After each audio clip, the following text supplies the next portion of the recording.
Hi, welcome back to my YouTube channel Minu's wonder world. അപ്പോൾ ഞാൻ പ്രത്യേകിച്ച് ഇൻട്രൊഡക്ഷൻ കാര്യങ്ങളും പറയുന്നില്ല, കാരണം ഒരു വർഷം മുന്നേ ഞാൻ ഐ ആം ബാക്ക് എന്നൊക്കെ പറഞ്ഞിട്ട് ഞാനൊരു വീഡിയോ ഇട്ട് വന്നതാണ്. പക്ഷെ ആ വഴി പോയി പല പല സാഹചര്യങ്ങളോട്. അന്ന് ഞാൻ ആ വീഡിയോ എടുപ്പോൾ അബുദാബിയിലായിരുന്നു. ഇന്ന് ഞാൻ നാട്ടിലാണ്, ഒരു 7-8 മാസമായി നാട്ടിൽ സെറ്റിലായിട്ട്. അതിന്റെ ഡീറ്റെയിൽസും കാര്യങ്ങളൊക്കെ ഞാൻ വേറൊരു വീഡിയോയിൽ പറയുന്നതായിരിക്കും. അപ്പോൾ അതിനർത്ഥം തുടർച്ചയായിട്ട് ഇനി വീഡിയോ ഉണ്ടാവും തന്നെയാണ്. Stay tuned. അപ്പോൾ ആക്ച്വലി ഇന്ന് ഞാൻ എങ്ങനെ തുടങ്ങും, എങ്ങനെ അവസാനിപ്പിക്കും ഒന്നൊന്നും എനിക്ക് ഒരു ഐഡിയ ഇല്ല കേട്ടോ. പ്രത്യേകിച്ച് പ്രിപ്പറേഷൻസ് ഒന്നുമില്ല. കാരണം എക്സൈറ്റ്മെന്റ് അത്രത്തോളം ഉണ്ട്. ഈ സംഭവം നടന്നിട്ട് നിങ്ങൾക്ക് തമ്മിൽ കണ്ടപ്പോൾ പലർക്കും മനസ്സിലായി കാണുമല്ലോ തീർച്ചയായിട്ടും. ഈ സംഭവം നടന്നിട്ട് ഏകദേശം 2 മാസം ആവാറായി. പക്ഷെ എനിക്ക് എന്താ പറയാ, ഞാൻ അന്ന് ഞാൻ അങ്ങനെ ഒരു ഇൻസിഡന്റ് ഉണ്ടായപ്പോ അങ്ങനെ ഒരു വീഡിയോ എടുത്ത് വെക്കുക, അങ്ങനെ ഒരു വ്ളോഗ് ആക്കണം, അങ്ങനെ ഒന്നും പ്ലാൻ ഒന്നും ഇല്ലായിരുന്നു കേട്ടോ. ലൈക്ക് അന്ന് അങ്ങനെ സംഭവിച്ചു. ചുമ്മാ അപ്പു എന്റെ കൂടെ ഉണ്ടായിരുന്നതുകൊണ്ട് അവൻ കുറച്ചിങ്ങനെ ക്ലിപ്പിംഗ്സ് എടുത്ത് ഞാൻ എന്തായാലും ഞാൻ എന്റെ സംസാരം കഴിഞ്ഞിട്ട് നിങ്ങൾക്ക് ഞാൻ വീഡിയോയിൽ അതും കൂടെ ആഡ് ചെയ്യാം കേട്ടോ. അപ്പോൾ ഫസ്റ്റ് ഓഫ് ഓൾ ഒരുപാട് പേര് എൻ്റെ അടുത്ത് ചോദിക്കുന്ന ഒരു ചോദ്യമായിരുന്നു. ഈവൻ എന്റെ റീൽസ് ഞാൻ യൂട്യൂബിൽ ഷോർട്സ് ആയിട്ട് ഇടുമ്പോഴും വന്ന് ചോദിച്ചിട്ടുണ്ട്, മല്ലിക സുകുമാരന്റെ ആരെങ്കിലും ആണോ ചേച്ചി, സാമ്യം ഉണ്ടോ എന്നൊക്കെ ഒത്തിരി പേര് പറഞ്ഞിട്ടുണ്ട്. അപ്പൊ ഫസ്റ്റ് ഓഫ് ഓൾ ഞാൻ അതെങ്ങനെയാണ് ഞാൻ അതിലേക്ക് വന്നത് ഞാൻ നിങ്ങളുടെ അടുത്ത് പറഞ്ഞുതരാം. എനിക്ക് തോന്നുന്നു ഒരു 3-4 വർഷമായി കാണുമായിരിക്കും ഞാൻ അവിടെ ആയിരുന്നപ്പോൾ ടിക്ടോക്കിൽ സജീവമായിട്ട് വീഡിയോസ് ചെയ്യാൻ തുടങ്ങിയായിരുന്നു. സമയം പോകാനായിട്ട് ചുമ്മാ അങ്ങനെ ഒരു എന്താ പറയുക, ഒരു ക്രൈസ് തോന്നി ചെയ്തു തുടങ്ങിയതാണ്. അപ്പോൾ ദൈവം സഹായിച്ച് ആൾക്കാർക്ക് ഇഷ്ടപ്പെടുന്നെന്ന് മനസ്സിലായപ്പോൾ ഞാനിങ്ങനെ കണ്ടിന്യൂസ്ലി ചെയ്തുകൊണ്ടിരുന്നു. അപ്പോൾ ചില വീഡിയോസിന് അടിയിലേക്ക് ഇങ്ങനെ ഒന്ന് കമന്റ് ഇടും എല്ലാവരും. മല്ലിക സുഖന്റെ ആരെങ്കിലും ആണോ, മല്ലികമ്മയുടെ ആരെങ്കിലും ആണോ, പൃഥ്വിരാജിന്റെ കുഞ്ഞമ്മയാണോ, അങ്ങനെയൊക്കെ ചോദിച്ചിട്ട് മെസ്സേജുകൾ വരുന്നു. അപ്പോൾ പെട്ടെന്ന് നമ്മള് ഇതെന്താ സംഭവം. അപ്പൊ എനിക്ക് ആക്ച്വലി പേഴ്സണലി എനിക്ക് മല്ലിക സുകുമാരൻ എന്ന വ്യക്തി എനിക്ക് ഭയങ്കര ഇഷ്ടമാണ്. മല്ലികമ്മയുടെ ഇന്റർവ്യൂസ് എല്ലാം കാണാൻ എനിക്ക് ഭയങ്കര ഇഷ്ടമാണ്. നമ്മളെ എന്താ ബോറടിപ്പിക്കാതെ നമുക്കിങ്ങനെ കണ്ടുകൊണ്ടിരിക്കാനായിട്ട് അമ്മയുടെ സംസാര ശൈലി എനിക്ക് തോന്നുന്നു എനിക്ക് മാത്രമല്ല ഒട്ടുമിക്കവർക്കും ഇഷ്ടം തന്നെയാണ്. ഒട്ടുമിക്കുന്നല്ല, എല്ലാവർക്കും അമ്മയുടെ സംസാരം ഇഷ്ടമാണ്. അപ്പൊ ഞാനത് കണ്ടുകൊണ്ടിരിക്കും. എനിക്ക് ഭയങ്കര ഇഷ്ടമാണ് അമ്മയുടെ ഇന്റർവ്യൂസ് കാണാനും ഒക്കെ, കോമഡി സീരിയൽസ് കാണാനൊക്കെ അമ്മയുടെ എനിക്ക് ഇഷ്ടമായിരുന്നു. അപ്പൊ പെട്ടെന്ന് ഇങ്ങനെ വന്ന് ചോദിച്ചപ്പോൾ ഞാനത് എന്റെ ഒരു ഫ്രണ്ടിന്റെ അടുത്ത് ഞാൻ തമാശക്ക് പറയുകയും ചെയ്തു, ഇതെന്താ ഇപ്പൊ നമ്മൾ ഇങ്ങനെ ഒരാളുടെ ഇത് കണ്ടിന്യൂസ്ലി കണ്ടുകൊണ്ടിരുന്നാലും ഇങ്ങനെ സാമ്യം വരുമോ എന്ന് ഞാൻ തമാശയായിട്ട് ചോദിച്ചു. പക്ഷെ നമ്മൾ ഒട്ടും പ്രതീക്ഷിക്കുന്നില്ല. ഞാൻ വിചാരിച്ചു എന്താ ഓക്കെ ആൾക്കാർ ചുമ്മാ ചോദിച്ചു പോകുന്നതായിരിക്കും. പക്ഷെ അതിങ്ങനെ കണ്ടിന്യൂസ്ലി ഇങ്ങനെ ചോദ്യം വന്നു. പിന്നെ പലരും അമ്മയുടെ വീഡിയോസ് മെൻഷൻ ചെയ്ത് എനിക്ക് അയക്കാൻ തുടങ്ങി, ചേച്ചി ഇതൊന്ന് ചെയ്യാമോ, ചെയ്ത് നോക്കാമോ പ്ലീസ് ചേച്ചി എന്നൊക്കെ പറഞ്ഞിട്ട്. അപ്പൊ ഞാൻ ഇത് എന്താ സംഭവം, എനിക്ക് അങ്ങനെ ഒരാളെ ഇമിറ്റേറ്റ് ചെയ്യാൻ പറ്റുമോ അതൊന്നും എനിക്ക് അറിയില്ല. അപ്പൊ അത് ഒത്തിരി പേര് ഇങ്ങനെ പറഞ്ഞപ്പോ ഞാൻ വിചാരിച്ചു എനിക്ക് ഒന്ന് ട്രൈ ചെയ്ത് നോക്കാന്ന് പറഞ്ഞിട്ടാണ് ഞാൻ ഫസ്റ്റ് വീഡിയോ അമ്മയുടെ ചെയ്യുന്നത്. അത് ഈ പറഞ്ഞ വൈറലായി. ഞാനും പ്രതീക്ഷിക്കാത്ത റീച്ചിലേക്ക് അത് പോയി. പിന്നെ ഇങ്ങനെ കണ്ടിന്യൂസ്ലി ആൾക്കാർ എന്താ പറയാ വീഡിയോസ് അയച്ചു വന്നുകൊണ്ടിരുന്നു, ചേച്ചി ചെയ്യോ പ്ലീസ് ചെയ്യോ എന്നൊക്കെ പറഞ്ഞിട്ട്. അപ്പൊ എന്താ പറയാ, എനിക്കും അതങ്ങ് ഇഷ്ടപ്പെട്ടു തുടങ്ങി ചെയ്തപ്പോ. കാരണം ഞാനും കണ്ടപ്പോ ഞാൻ ശരിയാണല്ലോ, അമ്മയുടെ കുറെ മാനറിസംസും കാര്യങ്ങളൊക്കെ വരുന്നുണ്ടല്ലോ. പിന്നെ ഞാൻ അവിടെ ടിക്ടോക്കിൽ നമ്മൾ ലൈവ് കയറാൻ ഓപ്ഷൻ ഉണ്ട്. അപ്പൊ ലൈവിൽ കയറുമ്പോഴും എല്ലാവരും ഇങ്ങനെ വന്ന് ചോദിക്കുന്നു, എന്തോ സംഭവം എന്ന് മനസ്സിലാവുള്ള. ഈ ടിക്ടോക്കിൽ എന്റെ വീഡിയോ വരുമ്പോഴല്ലാണ്ട് അതിന് മുന്നേ ഇപ്പൊ എന്റെ കൂടെ പഠിച്ചവരോ അല്ലെങ്കിൽ എന്നെ അറിയുന്നവരോ എന്റെ റിലേറ്റീവ്സോ ആരും അങ്ങനെ ഒരു സാമ്യം എനിക്കുണ്ടെന്ന് ആരും പറഞ്ഞിട്ടുമില്ല. അപ്പൊ പെട്ടെന്ന് ഞാൻ വിചാരിച്ചു ഓക്കെ, ഇങ്ങനെ ഒരു സംഭവം കണ്ടപ്പോ എസ്പെഷ്യലി എനിക്ക് അമ്മയെ അത്രയും ഇഷ്ടമാണ്. അപ്പൊ ഞാൻ വിചാരിച്ചു ഓക്കെ ഒന്ന് ട്രൈ ചെയ്ത് നോക്കാന്ന് പറഞ്ഞ് ചെയ്തതാണ്. പിന്നെ ഇങ്ങനെ കണ്ടിന്യൂസ്ലി ഞാൻ വീഡിയോസ് ചെയ്യുമായിരുന്നു, എല്ലാം വൈറലായിക്കൊണ്ടിരുന്നു. അങ്ങനെയാണ് അമ്മയ്ക്കും എനിക്കും കോമൺ ആയിട്ട് അറിയാവുന്ന ഒരാള്, അത് അമ്മയുടെ കൂടെ അമ്മയ്ക്കൊരു റെസ്റ്റോറന്റ് ഉണ്ടായിരുന്നല്ലോ പുറത്ത്. അപ്പൊ അവിടെ വർക്ക് ചെയ്തിരുന്ന അക്കൗണ്ട്സിലും കൊണ്ട് വർക്ക് ചെയ്തിരുന്ന ഒരു പയ്യൻ എന്നെ കോൺടാക്ട് ചെയ്തു. പുള്ളി ടിക്ടോക്കിൽ ഉണ്ടായിരുന്നു. അപ്പൊ പുള്ളിയാണ് എനിക്ക് ആദ്യമായിട്ട് മല്ലികമ്മയുടെ നമ്പർ വന്നിട്ട് പറഞ്ഞു അമ്മയൊന്ന് കോൺടാക്ട് ചെയ്യുമെന്ന് പറഞ്ഞു. അപ്പൊ ഞാൻ പെട്ടെന്ന് ഞെട്ടിപ്പോയി, അയ്യോ ഞാൻ എങ്ങനെ കോൺടാക്ട് ചെയ്യുന്നത്. ഞാൻ പറഞ്ഞു ഇല്ല പറ്റില്ല എന്ന് പറഞ്ഞു. അപ്പൊ ഇല്ല ചേച്ചി, അമ്മയ്ക്ക് ഓൾറെഡി ചേച്ചിയുടെ വീഡിയോസ് കണ്ടതാണ്, അമ്മയുടെ സിസ്റ്ററും അവരെല്ലാരും കണ്ടു, ഇങ്ങനെ എല്ലാവരും ഭയങ്കര എക്സൈറ്റഡ് ആണ്. ഇത്രയും ഇത്ര സാമ്യം അമ്മയായിട്ടുള്ള ഒരാളെന്നുള്ള രീതിയിൽ അവരെല്ലാരും ഭയങ്കര എക്സൈറ്റഡ് ആണ്, ചേച്ചി എന്തായാലും വിളിക്കൂ എന്ന് പറഞ്ഞു. അപ്പൊ ഞാൻ എന്തായാലും നമ്പർ കിട്ടി രണ്ടും കൽപ്പിച്ച് ഞാൻ വാട്സപ്പിൽ അമ്മയ്ക്ക് മെസ്സേജ് അയച്ചു. ഞങ്ങൾ അന്ന് വീക്കെൻഡ് ആയിരുന്നു. ഞങ്ങൾ പുറത്ത് ഇവിടെ മോളിൽ എവിടെ കറങ്ങാൻ പോയി. ഞാനിവിടെ മോളിൽ ഇങ്ങനെ നിന്ന സമയത്ത് എപ്പോഴോ ഞാൻ ജസ്റ്റ് മൊബൈൽ എടുത്ത് നോക്കുമ്പോൾ അമ്മയുടെ റിപ്ലൈ വന്നു. അയ്യോ ഞാൻ ഞെട്ടിപ്പോയി. അപ്പൊ അമ്മ വോയിസ് ആയിട്ടിരിക്കുന്നത്. അപ്പൊ അമ്മ ലൊക്കേഷനിലാണ്, ഏതോ ഷൂട്ടിംഗ് ലൊക്കേഷനിലായിരുന്നു. മോള് 5 മണിയൊക്കെ ആകുമ്പോൾ ഫ്രീ ആകും, ആ സമയമാകുമ്പോൾ മോള് വിളിച്ചോളൂ എന്ന് പറഞ്ഞിട്ട്.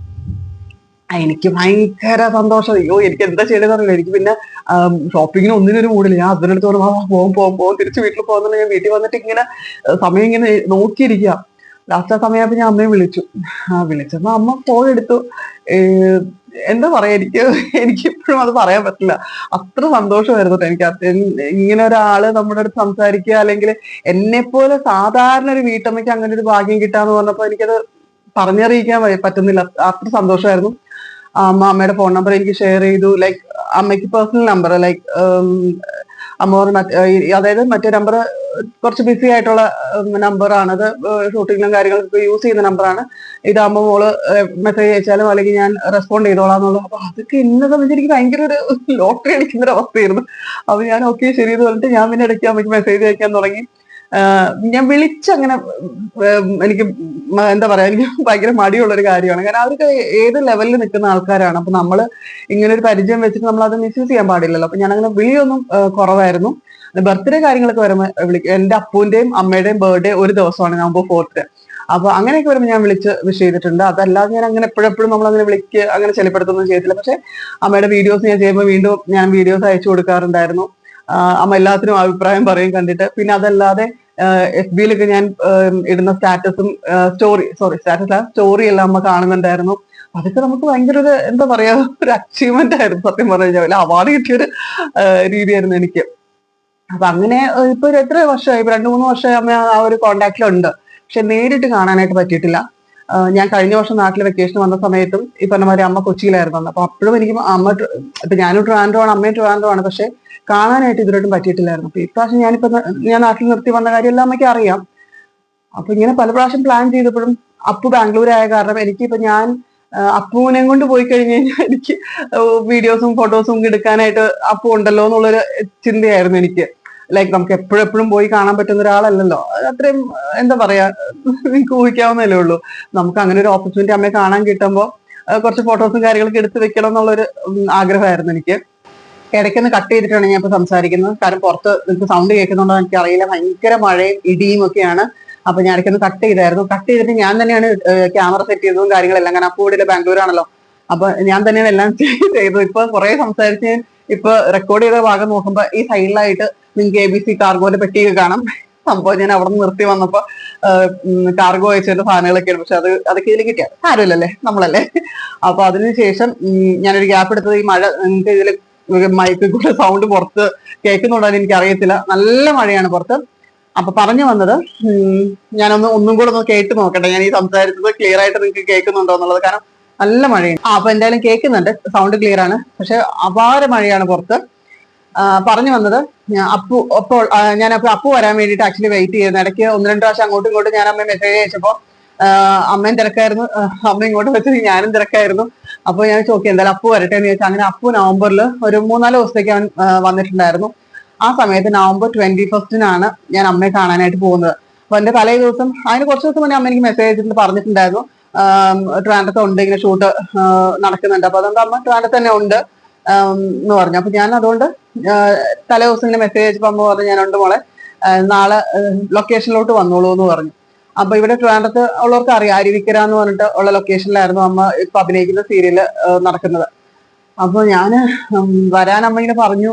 എനിക്കാണെങ്കിൽ ടെൻഷൻ അങ്ങോട്ട്, രാത്രിക്കായപ്പോ ഉറക്കവുമില്ല, എന്ത് ചെയ്യണം, എങ്ങനെ അത് ലൊക്കേഷനിലാണ് ഞാനൊരു ലൊക്കേഷൻ പോലും കണ്ടിട്ടില്ല. അപ്പൊ എങ്ങനെയാ പോവാ, എന്താ, ആകെ ഒരു കൺഫ്യൂഷൻ. അപ്പം രാത്രി ഇവിടെ ആദ്യം എന്ന് ചെറുതായിട്ടൊന്ന് വീണു, സ്റ്റെപ്പിൽ നിന്നൊന്ന് വീണു. അപ്പൊ ഞാൻ അതിന്റെ ടെൻഷനും എല്ലാം കൂടെ. അപ്പൊ ഞാൻ രാത്രി ഹസ്ബൻഡ് വിളിച്ചിട്ട് ഞാൻ പറഞ്ഞു ഞാൻ പോകുന്നില്ല, എനിക്ക് ആ ഒരു മൂടേ പോയി. പുള്ളിയും പറഞ്ഞില്ല പറ്റില്ല, നീ പോ, എന്തായാലും ഇങ്ങനെ ഒരു അവസരം കിട്ടിയതല്ല, എന്തായാലും അപ്പു ഉണ്ടല്ലോ, നീ പോവാൻ പറഞ്ഞു. അപ്പൊ ഞാൻ ആക്ച്വലി ഇവിടെ അമ്മയുടെ അടുത്ത് പോലും പറഞ്ഞിട്ടില്ല. ഞങ്ങൾ രാവിലെ പോകുന്നത് എനിക്കൊരു അപ്പു അന്ന് രാത്രി തിരിച്ചു പോവാ ബാംഗ്ലൂർക്ക്. അപ്പൊ അവന് കൊണ്ടുപോകാൻ കുറച്ച് സ്വീറ്റ്സ് ഒക്കെ വാങ്ങിക്കാൻ എന്നുള്ള രീതിയിലാണ് ഇറങ്ങുന്നത്. അമ്മയുടെ അടുത്ത് പോലും ഞാൻ പറഞ്ഞില്ല. കാരണം നമ്മൾക്ക് അവിടെ എനിക്ക് ഇവിടെ നിന്നൊരു 45-50 മിനിറ്റ്സ് ഉണ്ട് ഈ പറഞ്ഞ ലൊക്കേഷനിൽ എത്താനായിട്ട്. അപ്പം നമ്മൾ ചെല്ലുമ്പോ എന്തെങ്കിലും ഒരു തിരക്ക് കാരണം കാണാൻ പറ്റുമോ ഇല്ലയോ എന്നൊന്നും നമുക്ക് അറിയില്ലല്ലോ. അപ്പൊ അതുകൊണ്ട് പറഞ്ഞിട്ട് പോയി നാണം കിടണ്ടല്ലോ എന്ന് കരുതിയിട്ട് ഞാന് അമ്മയുടെ പോലും പറയാതെയാണ് പോയത്. പക്ഷെ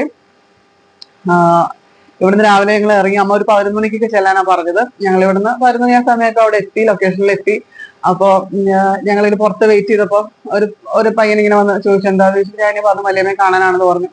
അപ്പൊ തലേ ദിവസം വിളിച്ചിരുന്നല്ലേ എന്ന് ചോദിച്ചു. ഞാൻ പറഞ്ഞു അതേന്ന് പറഞ്ഞു. ആ ഓക്കെ അകത്ത് കയറി ഇരിക്കുമെന്ന് പറഞ്ഞു. അപ്പൊ അകത്ത് ഷൂട്ട് നടക്കുവാണെന്ന് പറഞ്ഞു. അപ്പൊ ഞാനപ്പം കൂടെ അകത്ത് കയറി ഇരിക്കുമ്പോ അകത്ത് ഷൂട്ട് നടക്കുന്ന അമ്മയുടെ സംസാരവും ചിരിയൊക്കെ നമുക്ക് കേൾക്കാം. അപ്പൊ ഇങ്ങനെ വിറയലുമുണ്ട് സന്തോഷമുണ്ട്. എനിക്ക് എന്താ പറയാൻ പറ്റില്ല ആ ഒരു അവസ്ഥ. അപ്പം ഇടയ്ക്ക് ആ പയ്യൻ വന്ന് പറഞ്ഞു ഇങ്ങനെ ഷൂട്ട് കഴിഞ്ഞിട്ട് അകത്തോട്ട് വിളിക്കുന്നു പറഞ്ഞു. അപ്പൊ ഞാൻ പറഞ്ഞു ഓക്കെ. ഇങ്ങനെ പറക്കുക. അപ്പു എന്റെ അടുത്തുണ്ട്. അപ്പു ചിരിയാണ് അപ്പു എന്റെ ടെൻഷൻ കണ്ടിട്ട്. അപ്പൊ ഞാന് ഒരു 5 മിനിറ്റ് പോലും വെയിറ്റ് ചെയ്തിട്ട് അപ്പോഴത്തേക്കും ആ പുള്ളി വന്ന് പറഞ്ഞു ഇങ്ങനെ അകത്തോട്ട് വിളിക്കുന്നു എന്ന് പറഞ്ഞു. ഇങ്ങനെ എന്താ പടപടായിരിക്കുവാണ്. ഞാനപ്പോ നടന്നിങ്ങനെ ഒരു വീട്ടിനകത്തല്ലേ ഷൂട്ട്. അപ്പൊ ഞാൻ അതിനകത്തോട്ടേക്ക് നടന്ന് അമ്മ ഇരിക്കുന്ന റൂമിന്റെ ഫ്രണ്ടിൽ വന്നപ്പോ കുറെ അവിടെ ഷൂട്ട് ആ റൂമിനകത്തായിരുന്നു. അപ്പൊ അതിന്റെ ആൾക്കാരെല്ലാരും ഇങ്ങനെ അമ്മയെ പൊതിഞ്ഞ് കവർ ചെയ്ത് നിൽക്കുവാണ്. അപ്പൊ എനിക്ക് അമ്മയെ കാണുന്നില്ല. അമ്മയുടെ സാരി ഇത്രയും ഭാഗം അമ്മ ഇരിക്കുവാണ്. അമ്മയുടെ ഇത്രയും ഭാഗം സാരി ഇവിടുന്ന് മാത്രമേ എനിക്ക് കാണുന്നുള്ളൂ, ഫ്രണ്ടിൽ ആൾക്കാർ നിൽക്കുന്ന കാരണം. അപ്പൊ ഞാൻ ഡോറിന്റെ അവിടെ എത്തിയപ്പോ അമ്മ കാണുന്നുണ്ട് ഞാൻ കയറി വരുന്നത്. അപ്പൊ ഞാൻ ആ ഡോറിന്റെ അങ്ങോട്ട് കയറിയത് അമ്മ അകത്ത് നിന്നിങ്ങനെ അമ്മയുടെ സൗണ്ടുമാണ് ഞാൻ ആദ്യം കേൾക്കുന്നത് കേട്ടോ. അമ്മ ഇങ്ങനെ പറഞ്ഞു വരൂ വരണം വരണം മല്ലികാസുകുമാരൻ എന്ന് പറഞ്ഞു. അയ്യോ എനിക്ക് അത് കേട്ടപ്പോ എനിക്ക് എന്താണ് എന്റെ അവസ്ഥ എന്ന് എനിക്ക് അറിയില്ല. ഞാൻ കയ്യിലിരുന്ന ബാഗും കുറെ വടിയെല്ലാം എടുത്തെറിഞ്ഞിട്ട് ഓടി ഞാൻ അമ്മയുടെ ഫ്രണ്ടിൽ വന്നു. എനിക്ക് എന്താ ചെയ്യണമെന്ന് എനിക്കറിയില്ല. ഞാൻ ഇങ്ങനെ ഭയങ്കര എക്സൈറ്റഡ് ആയിട്ട് അമ്മയെ തന്നെ നോക്കിക്കൊണ്ടിരിക്കാം. അമ്മ എന്തൊക്കെയോ പറയുന്നത് ഞാൻ സത്യം പറഞ്ഞു ഇപ്പൊ ചോദിച്ചു എനിക്കൊന്നും ഓർമ്മയില്ല. ഞാൻ അമ്മയെ തന്നെ ഇങ്ങനെ നോക്കിയിരിക്കും എന്തൊക്കെയോ അമ്മ ചോദിക്കുന്നു. അപ്പൂനെ കണ്ടപ്പോഴും അമ്മ ഭയങ്കര ഇത്ര വലിയൊരു മോനാണോ ഒക്കെ ചോദിച്ചു. അപ്പൂനെയൊക്കെ അവനിപ്പോ ഇത്ര എന്നെക്കാളും ഉണ്ടവൻ. അപ്പൊ അവനെ കണ്ടപ്പോൾ അമ്മ കുറെ എക്സൈറ്റഡ് ആയി ഇങ്ങനെ സംസാരം എന്തൊക്കെയോ അമ്മ പറയുന്നുണ്ട്. സത്യം പറഞ്ഞാൽ ഞാനിങ്ങനെ വേറെ ഏതോ ലോകത്താണ്. അപ്പൊ അടുത്ത ടേക്കിനുള്ള ടൈം ആയപ്പോ അമ്മ പറഞ്ഞു പുറത്ത് വെയിറ്റ് ചെയ്യുമ്പോൾ ഡൈനിങ് ടേബിളിൽ അവിടെ ഇരുന്നോളൂ എന്ന് പറഞ്ഞു. അപ്പൊ ഞാൻ ശരിയെന്ന് പറഞ്ഞിട്ട് ഞങ്ങള് വീണ്ടും പുറത്തു പോയിരുന്നു. അപ്പൊ വീണ്ടും അടുത്ത ഷോട്ട് കഴിഞ്ഞു വീണ്ടും അമ്മ അകത്തോട്ട് വിളിച്ചു. അപ്പോഴാണ് ഞങ്ങൾ ശരിക്കും അമ്മയുടെ അടുത്ത് വന്നിരുന്ന് സംസാരിക്കുന്നത്. കുറച്ചു നേരം സംസാരിച്ചു, ഓരോ വിശേഷങ്ങളെല്ലാം പറഞ്ഞ് ഫോട്ടോസ് എടുത്തു. ഇതെല്ലാം കഴിഞ്ഞ് ഞങ്ങൾ പോരാനായിട്ട് പിന്നെ നമ്മൾ ഇനി അവിടെ ഇരിക്കുന്നത് ശരിയല്ല. അമ്മയെ കണ്ടു, നമ്മൾ സംസാരിച്ചു, ഫോട്ടോസ് എടുത്ത് എല്ലാം കഴിഞ്ഞു. പിന്നെ നമ്മൾ അവിടെ ഇരിക്കുന്നത് ശരിയല്ലാന്ന് തോന്നിയത് നമ്മൾ ശരി അമ്മ ഞങ്ങൾ ഇറങ്ങട്ടെ. കാരണം എനിക്ക് തിരിച്ചു വന്ന് ഞാൻ അപ്പൊ ഒന്ന് രാത്രി പോകുമായിരുന്നു. അപ്പൊ അവനുള്ള സാധനങ്ങളൊക്കെ വാങ്ങിക്കാൻ വേണ്ടി തന്നെയാണ് ഇത് കഴിഞ്ഞിട്ട് അതും കൂടെ കഴിഞ്ഞിട്ട് വീട്ടിലോട്ട് വരാനുള്ള പ്ലാനിലാണ് ഞങ്ങൾ വീട്ടിൽ നിന്ന് ഇറങ്ങുന്നത്. അപ്പൊ യാത്രയൊക്കെ പറഞ്ഞ് അമ്മയുടെ അടുത്ത് യാത്ര പറഞ്ഞ് ഇറങ്ങുമ്പോ ഇങ്ങനെ ഒരു പയ്യൻ അമ്മയുടെ അടുത്തോട്ട് ഓടി ഇങ്ങനെ വന്ന് അമ്മയുടെ ചെവിയിലൊന്ന് പറയുന്നുണ്ടായിരുന്നു. ഞാൻ ശ്രദ്ധിച്ചില്ല, നമ്മൾ യാത്ര പറഞ്ഞ് ഇറങ്ങിയല്ലോ. ഞാൻ ആ റൂം വിട്ട് പുറത്തോട്ട് ഇറങ്ങുന്നതിന് മുന്നേ അമ്മ തിരിച്ച് എന്നെ വിളിച്ചു. നല്ല ഒരു മിനിറ്റ് എന്ന് പറഞ്ഞപ്പോ ഞാൻ പെട്ടെന്ന് തിരിഞ്ഞു നോക്കിയപ്പോ അമ്മ ഇങ്ങനെ ചോദിച്ചു എന്റെ കൂടെ ഒരു സീൻ ചെയ്യുന്നോന്ന് ചോദിച്ചു. ഞാനിപ്പോ ഇത് പറയുമ്പോ പോലും എനിക്കെന്റെ രോമമൊക്കെ എണീച്ച് നിൽക്കണം. ഞാൻ ആദ്യം കേട്ടത് അത് തന്നെയാണെന്നുള്ളൊരു സംശയം. അത് അപ്പൊ ഞാൻ പെട്ടെന്ന് അപ്പൂനെ മുഖത്ത് നോക്കി. അപ്പൊ അപ്പൂ നമ്മൾ ചെയ്യുന്നു പറയാൻ പറഞ്ഞു. അപ്പൊ എനിക്ക് എന്താ പറയേണ്ടത്, ഞാൻ പറയൂ ഞാനില്ലാന്ന് പറഞ്ഞു. അപ്പൊ അമ്മ ഈ പറഞ്ഞ മാതിരി എന്റെ വീഡിയോസ് ഞാൻ പറഞ്ഞില്ലേ FB ഞാൻ സ്റ്റോറി ഇടുന്ന വീഡിയോസിൽ അമ്മ കാണുന്നതാണ്. അപ്പൊ അമ്മ പറഞ്ഞു എന്ത് ചെയ്യുന്നില്ല ഒരു കുഴപ്പമില്ല. അപ്പൊ ആ ലൊക്കേഷനില് നമ്മുടെ സീരിയൽ ആക്ട്രസ് അശ്വതി ഉണ്ടായിരുന്നു. അശ്വതി എന്ന് പറഞ്ഞാൽ നമ്മുടെ പഴയ അൽഫോൺസമ്മ സീരിയലിൽ അൽഫോൺസമ്മയായിട്ട് വന്ന കുട്ടിയില്ലേ പ്രസില്ല, അശ്വതി എനിക്ക് ഓൾറെഡി അറിയാം. അശ്വതി ഞാൻ പക്ഷെ അന്നാണ് നേരിട്ട് കാണുന്നത്. പക്ഷെ അബുദാബിയിലാണ്. അശ്വതി അബുദാബിയിൽ തന്നെയായിരുന്നു. ഞങ്ങൾ ചാറ്റ് ചെയ്യാറുണ്ടായിരുന്നു, ഇൻസ്റ്റയിലൊക്കെ ഞങ്ങൾ ചാറ്റ് ചെയ്യാറുണ്ടായിരുന്നു. പക്ഷെ കണ്ടിട്ടില്ല. ഞങ്ങൾ അബുദാബിയിൽ അടുത്തടുത്തായിരുന്നു, പക്ഷെ ഞങ്ങൾ നേരിട്ട് കണ്ടിട്ടില്ല. പക്ഷെ അന്നാണ് ഞാൻ അശ്വതിയും കാണുന്നത്. അശ്വതി ഉണ്ടായിരുന്നു ലൊക്കേഷനിൽ. അപ്പൊ അശ്വതി ഓടി എന്റെ അടുത്ത് തോന്നുന്നു പറയടാ നീ ടെൻഷൻ അടിക്കുന്നത് എന്തിനാ, ധൈര്യമായിട്ട് ചെയ്യും, ഒരു കുഴപ്പമില്ല. അപ്പൊ ഇങ്ങനെ ഈ കോൺവെർസേഷൻസ് നടക്കുന്ന സമയത്ത് തന്നെ ഒരാൾ എൻ്റെ ഒരു സ്ക്രിപ്റ്റ് ഒരു 4-5 പേജ് വരുന്ന ഒരു സ്ക്രിപ്റ്റിന്റെ ഷീറ്റും കൊണ്ടുവന്ന് തന്നു. നമ്മളിതൊക്കെ ആദ്യമായിട്ടല്ലേ സ്ക്രിപ്റ്റും ലൊക്കേഷനൊക്കെ. എന്റെ അമ്മ ഞാൻ ടെൻഷൻ അടിച്ചിട്ട് എനിക്ക് കൈ ഇങ്ങനെ പറക്കുവാണ് എന്താ ചെയ്യേണ്ടതെന്നുള്ള. നമ്മളിപ്പോ റീൽസ് ചെയ്യുന്നുണ്ടെങ്കിൽ പോലും അത് ഞാൻ എന്റെ റൂമിനകത്ത് ഈ പറഞ്ഞ മാതിരി 4 ചുവരിനകത്ത് ഡോറും അടച്ചിരുന്ന് ചെയ്യുന്നതാണ്. ഇതങ്ങനെയല്ല. ആ റൂമിനകത്ത് എത്ര 1000 പേരാണെന്ന് ഞാൻ ഇങ്ങനെ ചുറ്റുമൊക്കെ നോക്കുക. ക്യാമറാമാൻമാർ 2 പേരുണ്ട്, അല്ലാതെ അയ്യോ എനിക്ക് അറിഞ്ഞു ഡയറക്ടർ മറ്റേ മറച്ചു വയ്ക്കാൻ ഒത്തിരി ആൾക്കാർ. ഇത് മുമ്പിൽ ഞാൻ അത് നമ്മൾ ഓൺ വോയിസ് പറയല്ല. ഞാൻ ഡയലോഗ് ഒന്നാമത് എനിക്ക് ഭയങ്കര ഇപ്പൊ തന്നെ നിങ്ങൾക്ക് എന്നെ സൗണ്ട് കേൾക്കുമ്പോൾ അറിയാം. ഞാൻ പണ്ട് ലൈവ് ടിക്ടോക്കിൽ ചിലപ്പോൾ ചോദിക്കും, ഓരോരുത്തർ ചോദിച്ചിട്ടുണ്ട് ഇതെന്തോ സൗണ്ട് ചേച്ചിന്ന് ചോദിക്കും. അമ്മാതിരി പാറ സൗണ്ടാണ് എന്റെ. അപ്പൊ ആ സൗണ്ട് ഇതിൽ വരുമ്പോ എങ്ങനെയായിരിക്കും, അങ്ങനെയൊക്കെയുള്ള കൺഫ്യൂഷൻ എനിക്ക് ആദ്യം വന്നത്. പക്ഷെ ഇവരെല്ലാരും എനിക്ക് ഭയങ്കര സപ്പോർട്ടായിരുന്നു കേട്ടോ. എല്ലാരും ഭയങ്കരമായിട്ട് സപ്പോർട്ട് ചെയ്തിട്ട് അമ്മയും പറഞ്ഞു ജസ്റ്റ് ഒന്ന് പോയി സ്ക്രിപ്റ്റ് ഒന്ന് നോക്ക്, കാണാതെ പഠിക്കേണ്ട, ജസ്റ്റ് കണ്ടന്റ് ഒന്ന് മനസ്സിലാക്കിയാൽ മതി, കാണാതെ പഠിക്കണ്ട എന്ന് പറഞ്ഞു. ഇതെല്ലാം നമുക്ക് തലയിൽ കയറും. ഞാൻ പുറത്തിറങ്ങിയപ്പോഴേക്കും അടുത്ത ഇവർക്ക് ഷൂട്ടിനുള്ള ടൈം ആയിരുന്നു. അപ്പൊ ആ ടേക്കും കൂടെ കഴിഞ്ഞിട്ടാണ് ഞാനും കൂടെ ഉള്ള ഇത് സീക്വൻസ് വരുന്നത്. ഞാൻ പുറത്തിറങ്ങി ഡയലോഗ് പഠിക്കാൻ വേണ്ടി, സ്ക്രിപ്റ്റ് പഠിക്കാൻ വേണ്ടി പുറത്തിറങ്ങിയപ്പം ഇവരെല്ലാരും അകത്താണ്, ഞാൻ അപ്പു മാത്രമേ ഉള്ളൂ പുറത്ത്. ഞാൻ അപ്പൂന്റെ അടുത്ത് സീരിയസ്ലി ആദ്യം പറഞ്ഞു, മോനെ ഇവിടെ ആരും ഇല്ല, ഇപ്പൊ നമുക്ക് സ്ക്രിപ്റ്റ് ഇവിടെ വെച്ച് നമുക്ക് ഇറങ്ങി ഓടാം. കാരണം എനിക്ക് അത്ര ടെൻഷനായിരുന്നു. അപ്പൊ എന്റെ ഈ വെപ്രാളം കണ്ടിട്ട് അപ്പു ഹസ്ബൻഡിനെ സുജിയെ വിളിച്ചു. അപ്പൊ ഈ കാര്യം പറഞ്ഞു. സുജി പറഞ്ഞു, നീ ഇതിനെ ടെൻഷൻ അടിക്കുന്നത്, പറ്റില്ലെങ്കിൽ ഇല്ല, വേണ്ട, നമുക്ക് അങ്ങനെ ഒരു ഓപ്പർച്യൂണിറ്റി കിട്ടിയിട്ട് വേണ്ടെന്ന് വെക്കരുത്, എല്ലാവർക്കും കിട്ടുന്ന ഒരു അവസരമല്ല, നീ അത് ആലോചിക്കുക, എസ്പെഷ്യലി മലയാളയുടെ കൂടെ സ്ക്രീൻ ഷെയർ ചെയ്യാൻ പറ്റുന്ന. അപ്പൊ ഇങ്ങനെ മറ്റേ നമ്മള് ഈ എന്താ പറയാ, ഇതൊക്കെ റീൽസിലേക്ക് കാണില്ല, ജഗതിയുടെ ഒരു സീൻ കാണിക്കുമല്ലോ, ഇങ്ങനെ ഒരു ആവേശം കയറി ഇങ്ങനെ ചാടി എണീച്ചിട്ട് അല്ലെങ്കിൽ പിന്നെ നാളെ ആ ഒരു അവസ്ഥയായിരുന്നു. എനിക്ക് ആവേശം കൂടി കയറി. അപ്പൊ ഞാൻ ശരിയാണ്, പോയാ പോയി, കിട്ടിയ അമ്മയുടെ കൂടെ ഒരു സീനല്ലേ എന്ന് കരുതിയിട്ട് ഞാൻ സ്ക്രിപ്റ്റ് ഇങ്ങനെ തിരിച്ചു മറിച്ചും വായിക്കുവാണ്. ഒന്നാമത് ഞാൻ ഒത്തിരി നാളായി, ഞാൻ പണ്ട് ആ സീരിയസ് സ്ഥിരം കണ്ടുകൊണ്ടിരുന്ന ഒരാളാണ് കേട്ടോ. ഞാൻ നാട്ടിലേക്ക് വന്ന ശേഷം ഞാനത് കണ്ടിട്ടേ ഇല്ല, സത്യം പറഞ്ഞാൽ ഞാൻ കണ്ടിട്ടില്ല. അപ്പൊ ഇപ്പൊ എന്താ നടക്കുന്ന, അതിൽ എന്താ പോകുന്നതെന്ന് നമുക്ക് അറിയില്ല. പക്ഷെ ഞാൻ ഈ പറഞ്ഞ മാതിരി വായിച്ചു വല്ലതും പഠിച്ചു, ടേക്ക് വന്നു, ചെയ്തു. എനിക്ക് ബാക്കിയൊന്നും എനിക്ക് പറയാനില്ല, ചെയ്തു. അത് 29-ാം തീയതി ആയിരുന്നു തോന്നുന്നു അത് ടെലികാസ്റ്റ് ചെയ്തത്. ഞാൻ എന്തായാലും ഇതിന്റെ കൂടെ ഞാൻ അഭിനയിച്ച ആ ഒരു ചെറിയൊരു സീനാണ് കേട്ടോ, വലിയ സംഭവമൊന്നുമല്ല, ഒരു ഡോക്ടറിന്റെ റോളായിരുന്നു. അപ്പൊ അതും കൂടെ ഞാൻ ഇതിൽ വെക്കാം. ഭയങ്കര എന്താ പറയാ, 2024 എല്ലാരെയും പോലെ, എല്ലാരെയും എന്ന് ഞാൻ പറയുന്നില്ല, കുറെ പേരെയൊക്കെ പോലെ അപ്സ് ആൻഡ് ഡൗൺസും ഒക്കെ ഉണ്ടായിരുന്നു എനിക്ക് 2024. എസ്പെഷ്യലി ഞാൻ 18 വർഷത്തെ പ്രവാസം നിർത്തി ഞാൻ നാട്ടിലേക്ക് സെറ്റിൽ ആയത്. അതെന്നെ സംബന്ധിച്ച് അത് ഇപ്പോഴും നമുക്കത് ഉൾക്കൊള്ളാൻ പറ്റിയിട്ടില്ല സത്യം പറഞ്ഞു കഴിഞ്ഞാല്. പിന്നെ എന്താ പറയാ, ഗോ വിത്ത് ദ ഫ്ലോ എന്ന് പറഞ്ഞ കണക്ക് അങ്ങ് പോയിക്കൊണ്ടിരിക്കുവാണ്.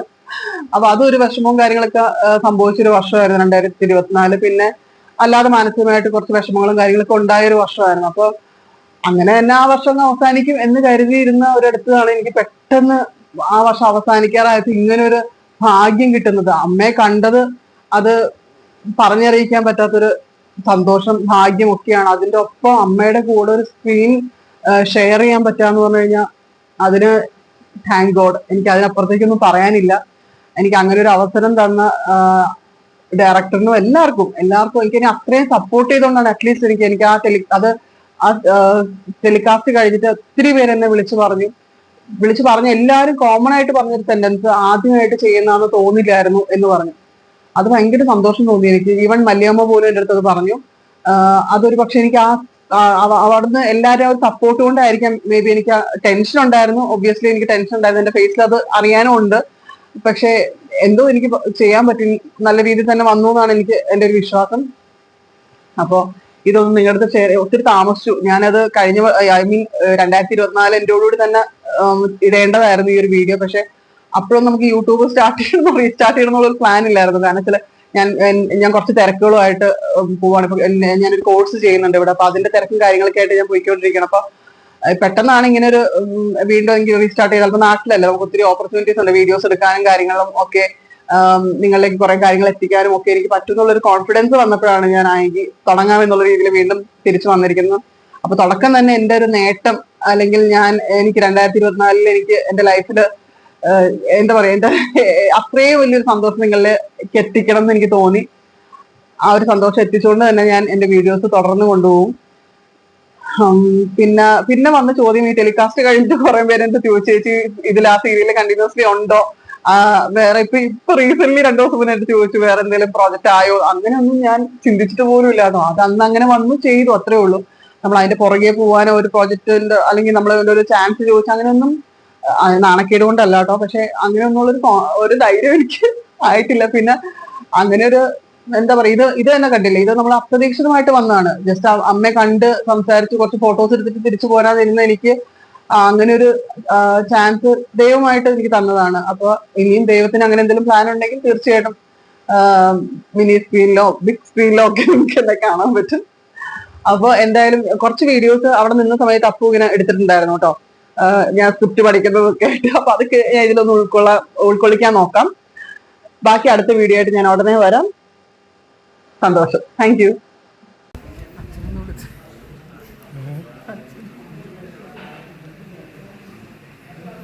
സന്തോഷമായില്ലേ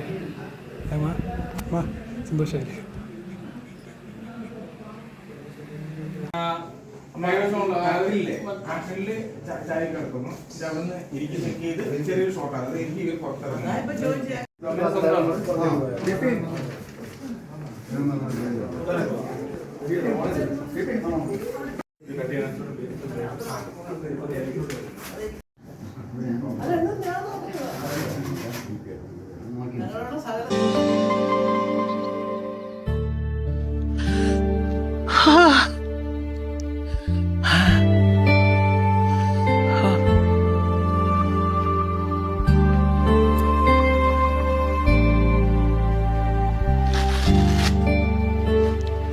അയ്യോ,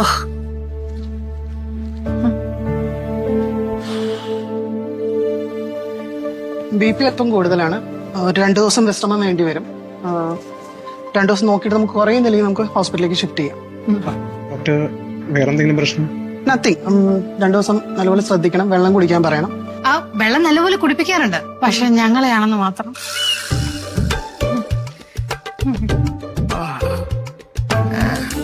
മരുന്ന് ഞാൻ വാട്സപ്പ് ചെയ്തേക്കാം. പുറത്തുനിന്ന് വാങ്ങിക്കാനുള്ളതാണ്.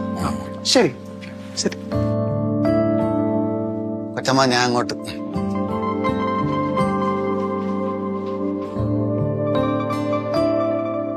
സുഹാസിനിയമ്മയുടെ സ്വഭാവത്തിൽ പെട്ടെന്ന് വന്ന മാറ്റം എങ്ങനെയായിരുന്നു? ഞാൻ പറയാം. അതായത് ഡോക്ടർ, ഞാന് ചായ കൊണ്ട് കൊടുക്കാനായിട്ട് പോയി. ചായ വാങ്ങിച്ചു, കുടിച്ചു. കുറച്ചങ്ങോട്ട് കഴിയാനും പെട്ടെന്ന് ദേഷ്യം വന്നിട്ട് കയ്യിലിരുന്ന മൊബൈലിനെ തറയിലിടുന്നു. അയ്യോ, എന്തോന്ന് കൊച്ചമ്മ ഈ കാണിക്കുന്നത് പറഞ്ഞ് ഓടിച്ചെല്ലാനും പെട്ടെന്ന് അങ്ങ് കുഴഞ്ഞു വീഴുകയും ചെയ്തു. ഉടനെ ഞാൻ ഡോക്ടറിനെ വിളിച്ചായിരുന്നു. അപ്പൊ ആ ഫോണിൽ എന്തെങ്കിലും സംശയാസ്പദമായിട്ട് എന്തെങ്കിലും മെസ്സേജസോ കോൾസോ അങ്ങനെ എന്തെങ്കിലും ശ്രദ്ധിച്ചിരുന്നു ആരെങ്കിലും? ഞങ്ങൾ നോക്കാൻ ശ്രമിച്ചായിരുന്നു, പക്ഷെ ഡിസ്പ്ലേ കേടായതുകൊണ്ട് ഞങ്ങൾക്ക് അതിന് പറ്റിയില്ല. നന്നാക്കാൻ കൊടുത്തിട്ടുണ്ട് അല്ലേ? സമീപകാലത്ത് അമ്മയുടെ സ്വഭാവത്തിൽ എന്തെങ്കിലും മാറ്റങ്ങൾ ശ്രദ്ധിച്ചിരുന്നോ? ഒരു 2-3 ദിവസമായിട്ട് അമ്മ നല്ല സന്തോഷത്തിലായിരുന്നു. പക്ഷെ ഇപ്പൊ അമ്മയ്ക്ക് എന്ത് പറ്റിയെന്ന് അറിയില്ല. ഇടയ്ക്ക് മരുമക്കളുമായിട്ട് ചെറിയ ചില സൗന്ദര്യ പിണക്കങ്ങളുണ്ട്. ഇടയ്ക്കെല്ലാം സ്ഥിരം ഉണ്ട്. ഡോക്ടറെ, അങ്ങനെ വഴക്കുണ്ടാക്കിയാലും അമ്മ ഒന്നും മനസ്സിൽ വെക്കാറൊന്നുമില്ല. ഉറക്കമൊക്കെ എങ്ങനെ? നന്നായി ഉറങ്ങാറുണ്ട് ഞാൻ. എന്റെ കാര്യമില്ല, അമ്മയുടെ കാര്യം. അമ്മ 2-3 ദിവസം ലേറ്റ് ആയിട്ട് ഉറങ്ങുന്നത്, അല്ലെങ്കിൽ ഒരു 9 മണിയൊക്കെ ആകുമ്പോ ഉറങ്ങുന്നതാ. എന്തായാലും ഫോൺ ഒന്ന് റിപ്പയർ ചെയ്തിട്ട് അതിന്റെ ഡിസ്പ്ലേ ഒക്കെ ഒന്ന് ശരിയാക്കി കോൾസ് എല്ലാം ഒന്ന് ചെക്ക് ചെയ്യും. അത് നോക്കാം ഡോക്ടർ. കമ്പനിയിൽ എന്തെങ്കിലും പ്രശ്നങ്ങളുള്ളതായിട്ട് അമ്മ പറഞ്ഞിട്ടുണ്ടോ? ഇല്ല, കമ്പനിയിൽ എന്ത് പ്രശ്നം ഉണ്ടെങ്കിലും അതമ്മ കൂളായിട്ട് ഡീൽ ചെയ്യാറ്. ഇതിപ്പം നോക്കിയിട്ട് എങ്ങനെയുണ്ട് ഡോക്ടർ? അപ്പം ഇപ്പൊ പേടിക്കാനൊന്നുമില്ല. ഒരു 3 ദിവസം നല്ലപോലെ നിരീക്ഷണത്തിലായിരിക്കണം. നിങ്ങൾ നിരീക്ഷണത്തിലായിരിക്കണം അമ്മ. ഇപ്പൊ ഉറക്കം എഴുന്നേറ്റ് ഉറക്കം എഴുതിച്ചു കഴിഞ്ഞാൽ ചിലപ്പോ കുറച്ച് സമയത്തേക്ക് ഒന്ന് വയലന്റ് ആവാനുള്ള ചാൻസ് ഉണ്ട്. നിങ്ങൾ പ്രകോപിപ്പിക്കുന്ന രീതിയിൽ അമ്മയുടെ അടുത്ത് എന്താ പറയാ, വേണ്ട, ചെയ്യാൻ പറ്റില്ല, അങ്ങനെ നെഗറ്റീവായിട്ടൊന്നും അമ്മയുടെ അടുത്ത് ഇപ്പൊ സംസാരിക്കും. സമ്മതിച്ചു കൊടുക്കണം. എന്ത് പറഞ്ഞാലും അമ്മയുടെ അടുത്ത് സമ്മതിച്ചു കൊടുക്കണം. പിന്നൊരു കാര്യം, ഈ 3 ദിവസം വളരെ നിർണായകമാണ്. Be careful.